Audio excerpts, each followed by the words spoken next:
Satu. Assalamualaikum warahmatullahi wabarakatuh. Selamat malam semuanya. Perkenalkan nama saya Heri Asari Niode dari kelompok analisis deret waktu. Kemudian ada rekan saya Agnes Valeri. Kemudian ada rekan saya yang satunya lagi Muhammad Faiz Arsyah Huta Barat. Nah, pada kesempatan kali ini izinkan kami untuk mempresentasikan tentang permodelan ARIMA. Langsung saja kita masuk ke bagian satu. Yang pertama saya akan menjelaskan tentang deskripsi data. Pertama, nama data yang kita pakai adalah harga saham PT Bank Rakyat Indonesia dengan kode emiten BBRI-JK. Untuk sumber datanya kita ambil dari investing.com, sedangkan untuk rentang waktunya yaitu dari 28 Desember tahun 2020 hingga 24 Desember tahun 2025, yaitu selama 5 tahun. Untuk frekuensi dari deskripsi data yaitu 1206. Kemudian berikut adalah plot dari data untuk harga penutupan saham BBRI secara historikal. Dari mana teman-teman bisa lihat grafik di atas menunjukkan harga saham BBRI ini dari tanggal 28 Desember 2020 sampai dengan 24 Desember 2025 itu memiliki fluktuasi tinggi dengan tren yang cenderung berubah-ubah seiring waktu. Yang mana pola ini mengindikasikan bahwa data tidak stasioner.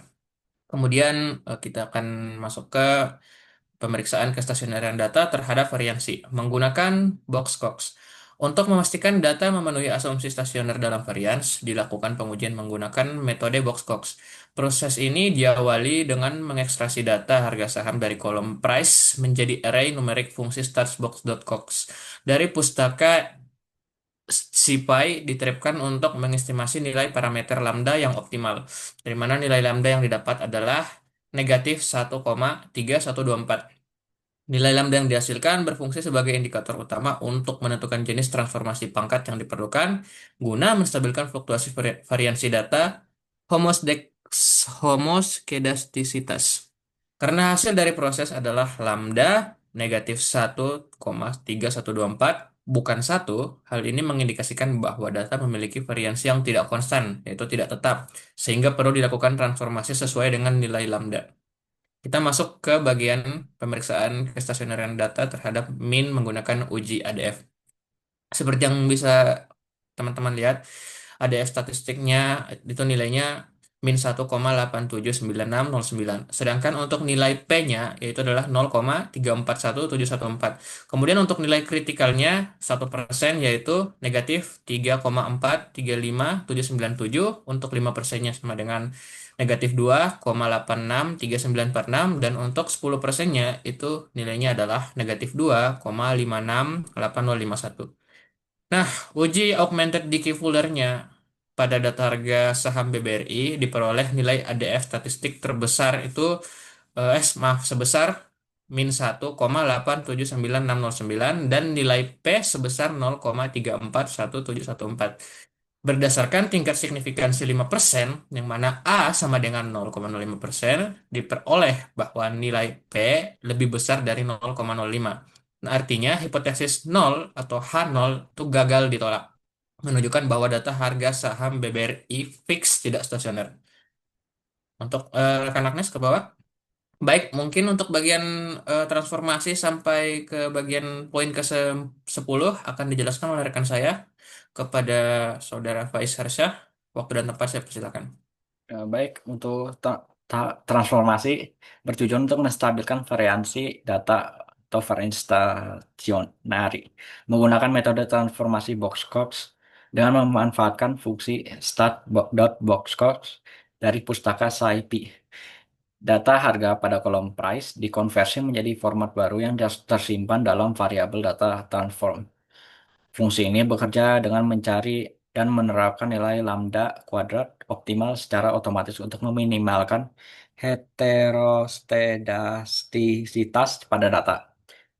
Ini untuk visualisasinya itu memastikan secara visual bahwa fluktuasi data telah menjadi lebih seragam dan stabil dibandingkan data aslinya. Yang membedakan itu di eh, sub Y.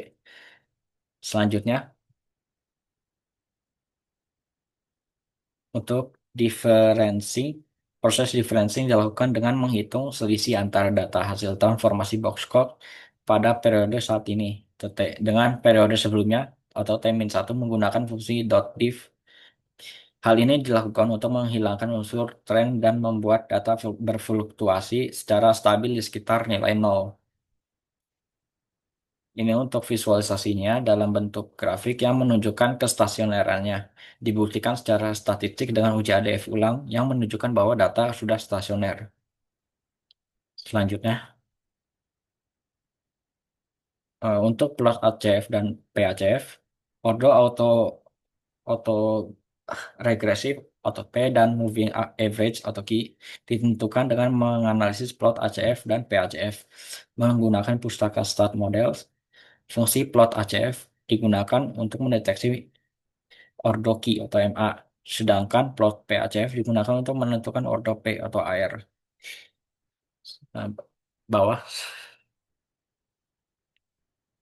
untuk visualisasinya itu menunjukkan bahwa lag-lag autokorelasi cenderung berada di dalam batas interval kepercayaan 95% atau area berwarna biru dan tidak menunjukkan pola cutoff atau tail off yang signifikan pada lag tertentu.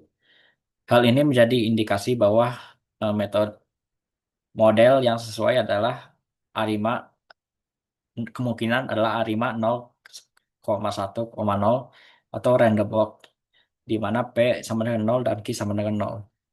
Selanjutnya, eh ya, untuk identifikasi model ARIMA, berdasarkan hasil analisis sebelumnya pada ACF dan PACF, tidak ditemukan lag yang mendorong garis interval kepercayaan atau signifikan limit secara signifikan.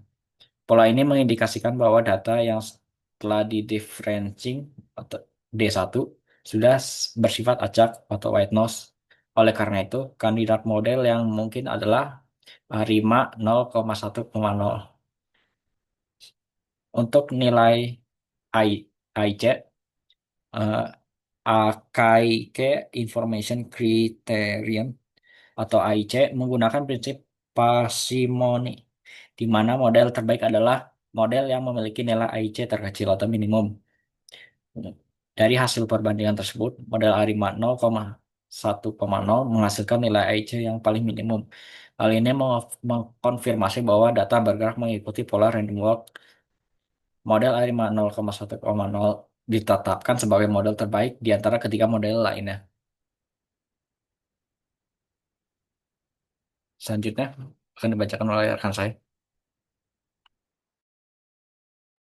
Baik, saya izin untuk menjelaskan mengenai bagian 10 sampai 13, yang di mana bagian 10 ini adalah estimasi parameter menggunakan metode maximum likelihood. Jadi di sini ada foto tabel hasil estimasi ARIMA dari software atau statistical summary. Jadi pada gambar ini ditampilkan hasil estimasi parameter model ARIMA 0,10 menggunakan metode maximum likelihood estimation. Model yang digunakan adalah Harima 0,1,0 sehingga tidak ada parameter AR atau P sama dengan 0, tidak ada parameter MA atau Q sama dengan 0, jadi sehingga model merupakan random walk tanpa drift. Karena itu tabel hanya menampilkan sigma atau pokoknya sigma sebagai variance error, nilai log likelihood dan IC sebagai ukuran kebaikan model. Nilai sigma-sigma yang sangat kecil menunjukkan bahwa kesalahan model sangat kecil. Lalu model juga sudah cukup baik untuk merepresentasikan data sebagai transformasi dan differencing. Untuk nilai kebaikan ini, kebaikan model, nilai IC sebesar negatif 27491,187 dan log likelihood sebesar 13.746,694. Nilai ini mengonfirmasi bahwa model ini memiliki keseimbangan terbaik antara akurasi dan kompleksitas. Sedangkan untuk koefisien parameter, karena model adalah random walk, maka tabel hanya menampilkan nilai sigma kuadrat atau varian sisaan sebesar 1,916 10 pangkat pangkat minus 11 yang menunjukkan bahwa error sangat kecil. Lalu untuk diagnostik awal pada bagian tabel uji Jerk-Bera atau JB menghasilkan prop atau JB sebesar 0,00 yaitu di bawah dari 0,05, kurang dari 0,05 yang mengindikasikan bahwa sisaan tidak berdistribusi normal, sehingga uji heteroskedasticity atau H dengan nilai probabilitas nol yang menunjukkan ketidaksamaan variansi pada sisaan. Lalu lanjut untuk bagian yang ke-11, yaitu kita melakukan uji kelayakan model menggunakan L-Jung Box. Di sini kita melakukan hasil ujinya itu di LB-stat atau LB-stat pada 10 itu di 1,9096626 pangkat 0,7 dengan LB p-value 1,0. Lalu untuk pada yang ke-20 ini kita menghasilkan 1,654315 pangkat 0,6. Berdasarkan hasil komputasi tersebut, diperoleh pada leg tersebut dengan yang sudah tadi saya sebut tadi. Nilai ini jauh lebih besar daripada tarif signifikansi alfa 0,05. Hal ini menunjukkan kegagalan dalam menolak hipotesis nol atau H0 yang artinya tidak terdapat autokorelasi pada sisaan model hingga ke leg 20. Model telah menangkap seluruh informasi pola dalam data sehingga sisaan yang tertinggal hanya noise atau gangguan acak. Model ARIMA 0,1,0 dinyatakan layak atau fit. Berikut adalah hasil grafiknya. Terdapat 4 grafik, di mana yang pertama itu adalah standardized residual yang menunjukkan fluktuasi siksaan yang terbesar acak di sekitar angka 0 tanpa pola tren. Lalu untuk di histogram dan KDE itu menunjukkan distribusi sisaan yang memiliki bentuk lonceng. Meskipun sedikit ruang atau leptokurtic, namun rata-rata berpusat di nol. Lalu untuk normal Q-plot, di sini mayoritas titik data mengikuti garis merah referensi yang di sebelah sini, meskipun terdapat penyimpangan di bagian ekor atau tails, wajar untuk data keuangan. Lalu untuk yang keempat ini, grafik yang keempat, yang correlation atau ACF residuals, seluruh titik korelasi berada di dalam area biru. Berikut yang di sini, atau di interval kepercayaannya. Dan ini mengkonfirmasi hasil uji L-Jung Box bahwa sisaan sudah bersih dari autokorelasi. Lalu untuk bagian yang ke-12, di sini dilakukan uji kenormalan sisaan dengan menggunakan uji Shapiro-Wilk. Dan di uji Shapiro-Wilks ini bertujuan untuk mengetahui distribusi sisaan model mengikuti kurva normal atau tidak. Berdasarkan hasil uji Shapiro-Wilks ini, kita memperoleh nilai sebesar 0,0102 dengan p-value sebesar 2,3063 pangkat negatif 61. Karena nilai p-value kurang dari 0,05, maka keputusan uji menolak hipotesis 0 atau menolak H0. Hal ini menyimpulkan bahwa model ARIMA 0,10,0 tidak berdistribusi normal. Meskipun asumsi normalitas tidak terpenuhi, model tetap dinyatakan layak untuk digunakan. Hal ini didasarkan pada teorema limit pusat atau Central Limit Theorem yang menyatakan bahwa untuk ukuran sampel yang besar, distribusi sampling dari parameter estimasi akan mendekati normal terlepas dari bentuk distribusi populasi lainnya. Populasi aslinya, maaf. Selain itu, syarat utama dalam penolakan ARIMA yaitu sisaan yang bersifat acak atau white noise tadi telah terpenuhi dengan baik pada uji L-Jung Box sebelumnya. Lalu saya lanjut ke bagian terakhir atau ke bagian 13. Di sini kita melakukan forecasting dan hitung RMSE.